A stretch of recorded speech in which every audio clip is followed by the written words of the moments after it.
Hello there, assalamu alaikum, and ahlan wa sahlan, marhaba ji ayanu, Bokar Ragle, and a very good morning to all of you. Well, Janab, this is me, none other than chirpy and crispy, live and loud. हॉरिगा नौरी Ayesha Malik आपके साथ, आपका हमारा साथ रहता है every Monday to Saturday सुबह 11 बजे से लेकर दोपहर 1 बजे तक. And the show is called talk of the town. पुकार करना छोड़ देना चाहिए. जहां पर पुकार की सुनवाई ना हो या फिर अगले बंदे को समझ ही ना आ रहा हो, क्योंकि हर इंसान बहुत कीमती है और उसके जो इमोशंस हैं वो तो हैं ही कीमती, और जो इंसान इमोशन लेस होता है वो आपके इमोशंस को कभी भी नहीं समझ सकता. सो समटाइम्स ऐसे होता है ना कि कुछ लोग हमारे अंदर उतर जाते हैं, और कोई ख़ास इंसान की अगर हम बात करते हैं तो बहुत ही ठीक है. बहुत सारे लोग ये भी कहते हैं कि एक सब ज़्यादा बार मोहब्बत हो जाती है, कुछ लोग कहते हैं 7 बार मोहब्बत होती है. लेकिन अगर किसी से जेन्युइनली आपको मोहब्बत हो ना, किसी से जेन्युइनली आपको प्यार हो और आप उसको बहुत अच्छे तरीके से समझ भी रहे हो, जानते भी हो, लेकिन इसके बावजूद वो आपके साथ नहीं है, दैट मीन कि वो ला हासिल है. लेकिन कभी कभी ऐसा होता है कि जो हम नहीं चाहते या जिसको नहीं चाहते होते वो हमारी ज़िंदगी में शामिल हो जाता है. और इस जगह पर एक चीज़ ज़रूर आता है दिमाग में, मतलब एक सवाल उठता है कि यार जो चाहिए था वो नहीं मिला और जो नहीं चाहिए था वो मिला. तो एक्चुअली हम ये भी तो कहते हैं ना कि अल्लाह ताला ने हमारे लिए जो बेहतर रखा है वो हमें मिल के रहेगा. सो जो हमें बेहतर लग रहा होता है ना, वो एक्चुअली इसीलिए हमसे दूर होता है कि हमें उसकी मसलहत नहीं पता होती. सो जो हासिल है उसके लिए वो इमोशंस अगर हम ला हासिल ना करें, वो इमोशंस उसके साथ रखें, जगा के रखें और उस इंसान के साथ कोशिश करें, तो मेरा ख्याल है कि वो जो ला हासिल की तिश्नगी या कमी या जो एक बेसुकूनी वो शायद दूर हो सकती है. सो बात थोड़ी सी अजीब सी आपको लग सकती है, लेकिन मेरा ख्याल है कि बहुत वैलिड है.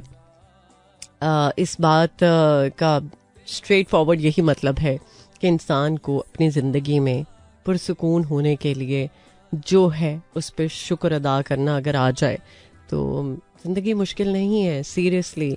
और अगर हम अपने ही क्रिएट किए हुए मामलात के पीछे भागते रहेंगे तो वो हमसे और ज़्यादा दूर रहेंगे. सो जब हम हर बात को किसी मसलहत की बिना पर देखेंगे और एक्सेप्टेंस का मादा अपने अंदर रखेंगे ना, तो फिर मेरा ख्याल है कि बहुत कुछ आसान हो सकता है, बहुत सारी मुश्किलात आसान हो सकती हैं, ट्रस्ट मी.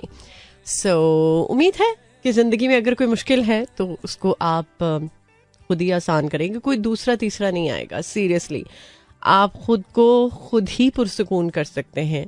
आप किसी से मशवरा ज़रूर कर सकते हैं, किसी से सजेशन ले सकते हैं, किसी की बात मान सकते हैं, और किसी की सुन के नहीं दिल मान रहा तो हाँ आप उसकी सुन ज़रूर सकते हैं और उससे कोई नतीजा ज़रूर निकाल सकते हैं. अच्छा ऐसा कहा है तो क्यों कहा है, मानना ना मानना वो आपके ऊपर है. बट एक चीज़ ज़रूर मैं कहना चाहूँगी कि ज़िंदगी में सबसे जो बड़ी चीज़ है, जो सबसे ज़्यादा अहम चीज़ है, वो सुकून है. और अगर आपके पास सुकून है किसी भी सूरत में, सो उसको बनाए रखें. और सुकून के साथ अगर शुक्र अदा करना इंसान शुरू हो जाए तो मेरा ख्याल है कि ज़िंदगी तो बहुत खूबसूरत लगेगी, सीरियसली.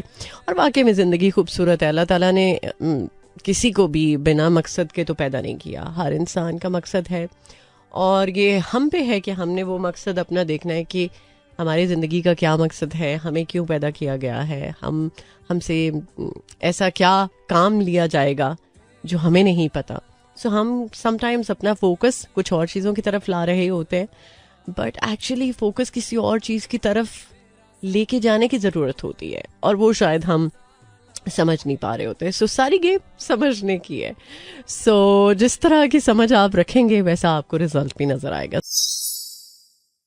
कभी कभी ऐसा होता है कि हम कुछ लोगों के साथ वाइब मिलने की बात होती है ना, जब वाइब हमारी मिल जाती है तो हम बड़ा ओपन हो जाते हैं और जो समहाउ हमें लगता है कि हम बड़े अच्छे तरीके से हैंडल कर रहे हैं। लेकिन कभी कभी ये हमारी बहुत बड़ी गलती भी होती है कि हम एमी खामखाई में इतना अंधा एतबार कर लेते हैं कि बाद में जब हमारे साथ कुछ ऐसा होता है जो कि एक्सपेक्ट नहीं करते, तो फिर हमें समझ आता है कि यार नहीं, ये जो हम इतना ज़्यादा ओपन अप हो जाते हैं ना, इतना ज़्यादा हमारी जो एक फ्रेंडली नेचर है उसकी वजह से भी कभी कभी मुंह की खानी पड़ती है। तो अब सवाल उठता है ना कि यार ये कैसे कंट्रोल किया जाए, किस तरह से इसका एक सल्यूशन निकाला जाए। तो मुझे एक चीज़ जो समझ आई वो ये कि यार पहली या दूसरी या तीसरी मतलब कुछ मुलाकातों में आप अपने आप को ज़रा अपने कंट्रोल में रखें, आपे से बाहर ना हो, क्योंकि जब हम बहुत ज़्यादा किसी के साथ ओपन अप हो जाते हैं ना,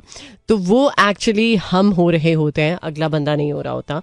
सो अगला बंदा वही होता है जो आपके साथ थोड़ा बहुत बात कर रहा है।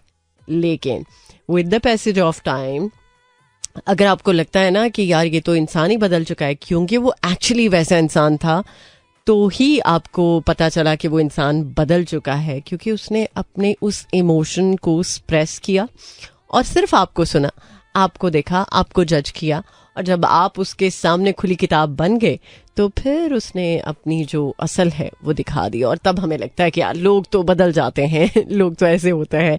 सो लोग अपनी नेचर के अगेंस्ट नहीं जाते। और ये कैसे पता चलेगा? ये ऐसे ही पता चलेगा कि बहुत ज़्यादा किसी के साथ आप अपनी शेयरिंग ना करें, अपने आप को ना मतलब खुली किताब की तरह रखें।